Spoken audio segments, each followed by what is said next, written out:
નમસ્કાર વિદ્યાર્થી મિત્રો. આપણે એક દાખલો છે દ્વિઘાત બહુપદી છે અને એક શૂન્ય આપ્યું છે 1/3. તો બીજું શૂન્ય શોધવાનું છે.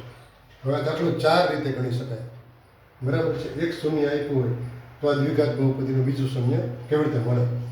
ચાર વિકલ્પ છે. તમે ટ્રાય કરો વિડીયો પોઝ કરીને, પછી મારી સાથે સરખાવો. જોઈએ આપણે અહીંયા કેલ્ક્યુલેશન એમ લખીએ છીએ, કેલ્ક્યુલેશન, બરાબર.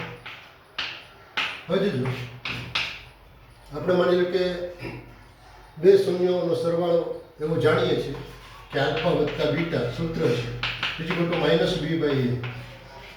તો અહીંયા તમે શું કરી શકો કે બીટા x0 1/3 ધારી લો. અરે આપેલું જ છે, સોરી, માઇનસ b તો -10 છે, a 3 લઈ શકાય. તો શું થઈ જશે? આલ્ફા 10/3 બાજુ જાય એટલે શું થાય? -10/3. 9/3. તો આલ્ફા 9/3/3 3.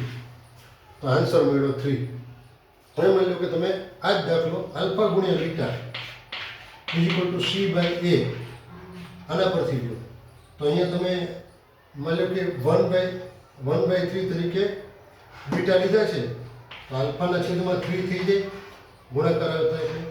અને તો 3/3 1 રહેશે, માટે શું થશે? તો વિચારી લો, અહીંયા 1 થઈ ગયા, તો 3 1 ને ગુણાઈ જાય, આલ્ફા 1 × 3 એટલે 3 આવી ગયા. આ બીજી રીત. ત્રીજી રીત છે, આના તમે ભાગ પાડો -10 -10x ના આગળ તમે 9x -x ભાગ પાડો તોય તમને બે શૂન્ય મળે. એક શૂન્ય 1/3 અને એક શૂન્ય મળશે 3.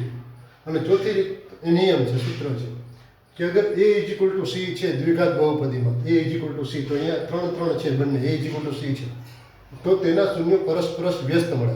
યાની એક શૂન્ય અગર 1/3 છે તો બીજું શૂન્ય 3 મળે.